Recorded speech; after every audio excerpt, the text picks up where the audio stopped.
In order to vote in the upcoming election, you must be registered at least 29 days in advance. The Marion County Supervisor of Elections Office came to North Marion High School recently to assist the soon-to-be eligible voters in registering and understanding the process. So today we came out and provided the opportunity for students to register to vote or to even update their registration.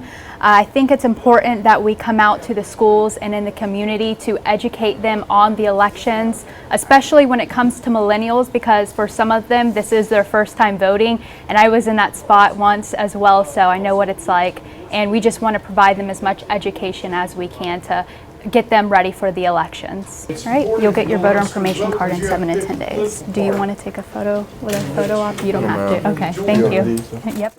I think it's important that we actually come out to the schools like we are today, because the students have the opportunity readily available to them, and it makes it easy for them to come in one place and get everything they need to get done versus having to maybe print out the application online and mail it back in or drive to the elections office. So I think it's just convenient for us to be here, and we're able to get more people at once. I believe that it's a privilege to have the right to vote. Back in the old days, women didn't have the right to vote, Native Americans didn't have the right to vote, blacks didn't have the right to vote, just men. The youth didn't have the right to vote, and I think it's a blessing that we do now. I think it's important to vote because America's foundation is set on the past, but we're building for a better future, and I think our youth is our future. So in order for us to have a bright future, our youth need to register to vote because we are the future.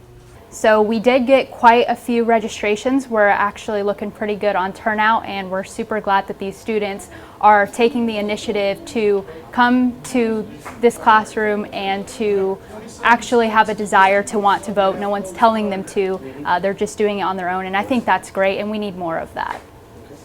30 years of research shows that students perform better academically, have fewer discipline problems, and become more responsible adults when fathers are actively involved in their child's education.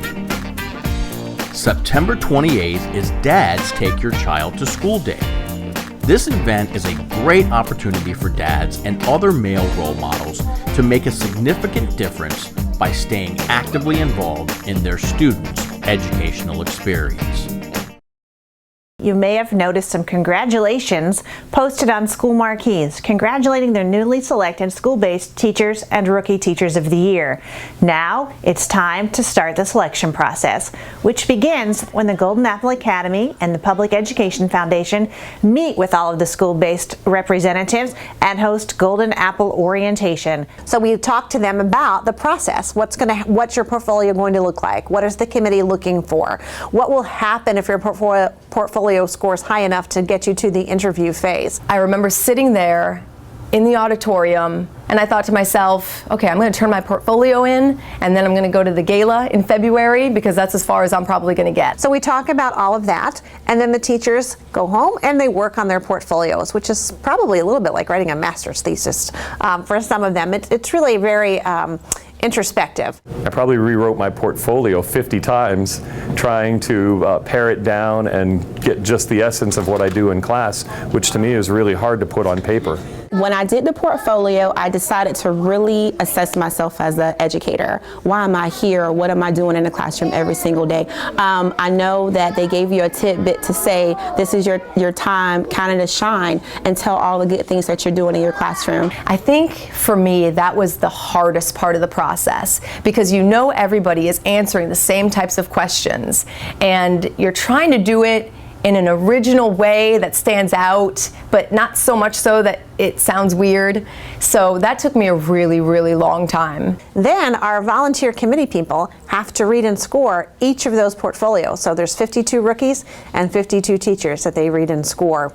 The highest scores from the portfolios then come in for interviews. The interview process was also very rigorous. You didn't know what was going to be asked, but again, I felt knowledgeable enough to know you're just telling exactly what you do in your room every single day. Those scores are added to portfolio scores, and from there we look to see who will then be observed in the classroom. I changed my mind about the portfolio. The observations were by far the hardest part because you didn't know when people were going to come. Every teacher who's ever been observed knows that if your administrators are going around for a walkthrough, no matter how many years you've been teaching, it gets you nervous. You know, you want to do your best, and you know that you're not always your best all the time. I like to think I wasn't as nervous for the observation part because you're in your element. You're doing what you do every single day. Sometimes we have really great days, and then sometimes we have days in which you really have to make sure the kids are on task and doing what they're supposed to do every day. But so if they came during that time, it was real life in first grade in our room. Now, I hope that nobody knows when the caravan is. We try to keep that a closely guarded secret. I know that all of the teachers that were observed, they know once observations are concluded, they can start to kind of think the caravan's coming soon. I had the blinds closed. I just know myself, and I know if those blinds were open, I would be looking out there every single day for that week, just anticipating. And I was stressed out enough. I didn't want to think about it anymore. So I closed the blinds. I said, if they come, they come. If they don't, they don't. There is no better atmosphere for volleyball in the state of Florida than the Forest Vanguard games. It's hard to argue that, what with a packed parking lot, grills still glowing from tailgating, and a near standing room only crowd inside with two raucous student sections. Forest Vanguard, from the time that the two schools were created some 45 years ago, it's been a natural rivalry. Forest took control early, winning Game 1 fairly easily 25-20. Game 2 was a little closer, but the 25-23 win put Forest one win away from sweeping the match. But those aren't participation ribbons hanging from the rafters, they're state championship banners. And champions don't roll over and play dead. The Knights would storm back to win Game 3 25-22. And with a 25-20 win in Game 4, the home team forced a decisive fifth game. Unfortunately for Vanguard, that fifth game was also the most lopsided, as Forest took it by 7, 15-8, and the match 3-2. This is the Wildcats' fifth straight win in the series after Vanguard had won the previous 11. Don't be surprised if these two teams meet again en route to the state finals. Speaking of the state finals, it's now official. Westport will be hosting the state championships in 6 weeks. We were approached in March about our interest level, and we were excited about the idea. And in June, things really started to get heated up in our conversations, and we started doing feasibility studies and plans, and in about July we made a full push for it, and the FHSAA decided that this is where they wanted to have the finals. There will be 2 games on November 10th, 2 games on November 11th, and then that Saturday there'll be 5 state championship games. The real challenge was the scheduling of the actual games. It was important to us, and it was mandatory that it didn't interfere in any way with what's going on here during the school day. The other challenges were, this is going to be broadcasted statewide live. Are we going to be able to host 100 people, dignitaries, coaches in one day? Are we going to be able to get them fed? Are we going to be able to make this a great event, and are we going to be able to host it with the hospitality an event like this deserves? We're very lucky here. We have 2 gyms that are right next to each other. The facility itself lends itself to an event of this magnitude and size.